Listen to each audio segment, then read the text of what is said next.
안녕하세요. 내 눈으로 직접 살아있기 그 세 번째 시간이 되겠고요. 우리 눈앞에서 변절한 장제원과 천암선에 대해서 살펴봤는데요. 끝까지 일제에 투쟁을 한 신채호 선생님의 조선혁명선언에 대해서 살펴보겠습니다. 신채호 선생님은 왜 변절을 하지 않았을까요? 이 글을 통해서 우리는 확인할 수 있는데요.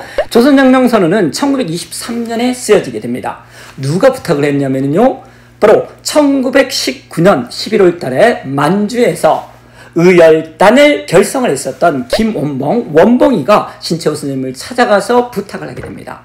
우리 애들이 신념을 가지고서 폭탄 던지기 투쟁을 계속할 수 있도록 일부의 부정적인 여론, 왜 너희는 폭력적인 투쟁을 하니? 이런 여론들을 잠재우기 위해서 조선혁명선언을 써달라고 부탁을 했었고요. 그래서 신채호 선생님이 1923년에 조선혁명선언, 일명 의열단 선언문을 쓰게 됩니다. 신채호 선생님은 1880년에 태어나서 1936년에 미순 감옥에서 숨을 거두게 됩니다. 자, 신채호 선생님의 조선혁명선언의 의의는 뭐냐면요, 이른바 사회 진화론을 극복했다라는 것입니다. 약육강식, 약한 이는 고기가 되고요, 강한 이는 잡아먹는다. 적자생존. 그래서 우리도 강해져야 한다라는 것들이고요. 이거의 한계는 뭐냐면요, 우리도 강해지면 그러면 제국주의 국가가 되어야 하느냐, 그래서 남들을 잡아먹어야 하느냐, 이런 문제가 있다라는 것들이고요. 또 하나는 뭐냐면요, 일제에 의해서 우리가 식민지가 됐었을 때, 일제의 식민지가 됐었을 때 약하기 때문에 우리는 잡아먹힐 수밖에 없었어. 이런 식에 있어서 이 체념의 논리로 작용을 했었던 사회 진화론을 어떻게 극복할 수 있었는가 라는 것들이 바로 초점이 되겠고요. 바로 신채호 선생님은 무정부주의 사상을 받아들이게 됩니다. 여기 이분 계시죠? 러시아의 크로포트킨이라는 사람인데 약육강식이 아니라 바로 상호부조론을 주장을 하게 됩니다. 인류 역사에서 진화를 하는데 서로 도와줬을 때 훨씬 더 잘 생존을 하고 진화할 수 있었다, 이걸 주장하게 된다라는 거고요. 크로포트킨 같은 경우에는 특히나 자연계에 있어서 같은 경우에도 같은 종끼리 사자가 사자를 잡아먹는다든지 호랑이 새끼가 호랑이를 잡아먹는 이런 일은 없다라는 거죠. 그런데 사회 진화론은 인간을 잡아먹는, 그래서 강한 국가인 제국주의가 약한 식민지를 잡아먹는 이런 것들에 대해서 합리화시키는 이론으로 작용을 했었기 때문에 그걸 극복을 하는데 상호부조론인 바로 무정부주의 사상이 크게 영향을 미쳤다라고 보시면 될 것 같습니다. 이제 구체적으로 살펴보시면요, 강도 일본이 우리 국호를 없애며 우리의 정권을 빼앗았다.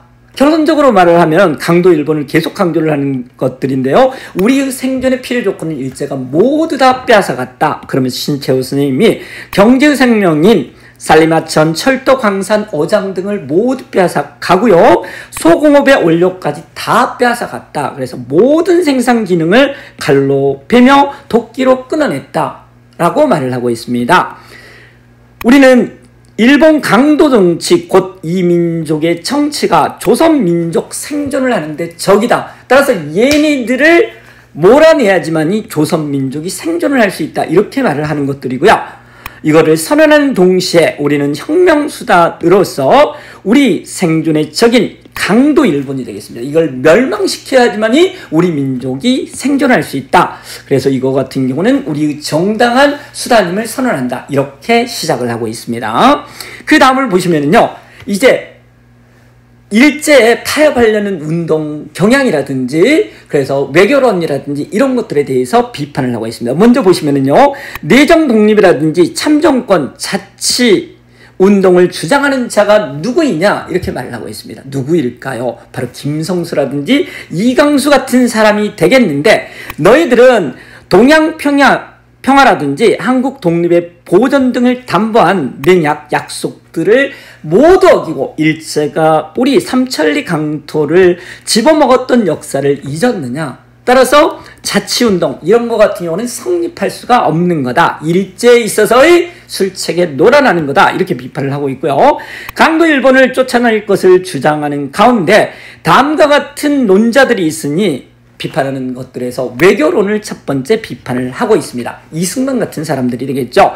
탄원서나 일본 정부에 보내어 국가 정세의 외롭고 약함을 슬피워서요, 국가 전망이라든지 민족사의 큰 문제를 외국에, 심지어는 적국 일본의 처지에 맡기고서 그 처분을 기다리기나 하는 이런 나약한 행태로서는 일제 강도 일본으로부터 벗어날 수가 없다. 따라서 외교는 틀려먹었다라고 주장을 하고 있고요.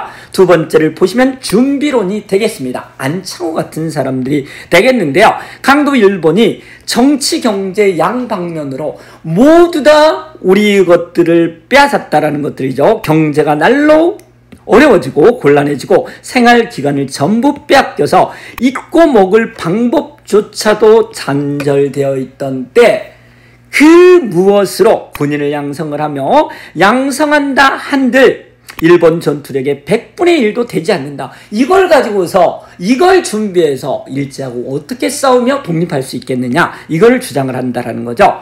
그래서 이상의 이유 때문에 우리는 외교라든지 준비론에 있어서의 미몽, 그러니까 헛된 꿈을 버리고서요, 신채호 선생님이 주장하는 것은 민중의 직접 폭력혁명이 되겠습니다. 이것들을 어디에서 신채호 선생님 같은 경우는 이게 가능하다라는 것들을 발견을 해냈냐면요, 3.1운동이 되겠습니다. 그런데 3.1운동은 결정적인 한계가 있다. 폭력투쟁이 아니었었다. 그래서 신채호 선생님 같은 경우는 민중의 직접 폭력혁명을 통해서 강도 일본을 몰아낼 수 있다. 이거를 주장하고 있습니다. 그래서요, 조선민족의 생년을 유지하자면 강도 일본을 쫓아내야 하는데, 강도 일본을 쫓아내자면 오직 혁명으로서만 가능하다. 준비론, 외교론, 이따 이것들 자치론, 이걸로는 되지 않는다. 혁명이 아니고서는 강도 일본을 쫓아낼 수 있는 방법이 없다라고 주장을 하고 있습니다. 그러면서 구시대의 혁명, 여기가 이제 신채호 선생님이 무정부주의자라는 것을 보여주는데요. 예, 이름하여 사회주의자들이 주장을 하는 그런 혁명은 틀려먹었다라고 주장을 하는데요.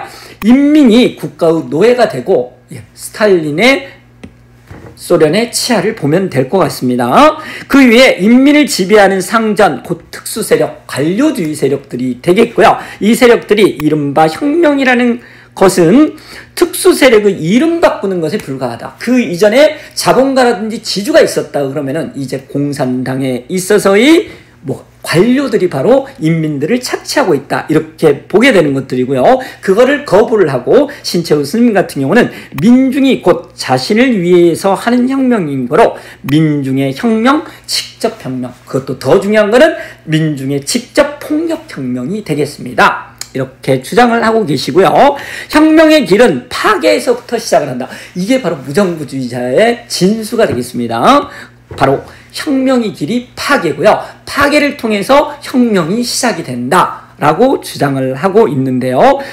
우리가 일본 세력을 파괴하려는 것들은 이민족이 통치를 없애야 되는 것들이고요. 또 하나는 특권 계급, 공산당 내지는 관료들의 특권을 없애야 되는 거고, 경제 약탈 제도, 다시 말해서 사유재산 같은 것들을 없애야 된다라고 주장을 하고요. 모든 사회적인 불평등을 없애야 된다, 이렇게 주장을 하고 있습니다. 그 다음 노예적 문화사상까지 없애자, 이렇게 말을 하고 있고요. 말하자면 앞으로 어떤 조선을 건설을 해야 되느냐, 고유한 조선, 자유로운 조선 민중의 민중적 경제, 민중적 사회, 그 다음 민중적 문화, 조선을 건설한다는 것들이고요. 그래서 파괴하는 것들은 거기 나와 있네요. 이민족 통치, 약탈제도, 사회적 불평등, 노예적 문화사상, 이런 것들을 모두 다 없애야 한다라고 말을 하고 있습니다. 그런즉 파괴적 정신이 곧 건설적 주장이다, 이렇게 주장을 하면서요, 우리 2천만 민중은 일치단결하여 폭력 파괴의 길로 나가야 할 것이다. 결론적으로 민중에 의한 직접 폭력혁명만이 이 땅에서 일제를 몰아낼 수 있다, 이런 말들이 되겠습니다. 지금까지요, 어떻게 해서 신채호 선생님이 일제에 초항하지 않고 끝까지 저항할 수 있었는지, 그거에 대해서 살펴봤는데요. 진채호 선생님 같은 경우는 무정부주의 사상, 상호 부조론을 받아들여서 약육강식론을 극복을 했었고요. 그러면서 민중에 의한 직접폭력혁명을 주장을 했습니다. 오늘 시간은 여기서 마치겠습니다. 감사합니다.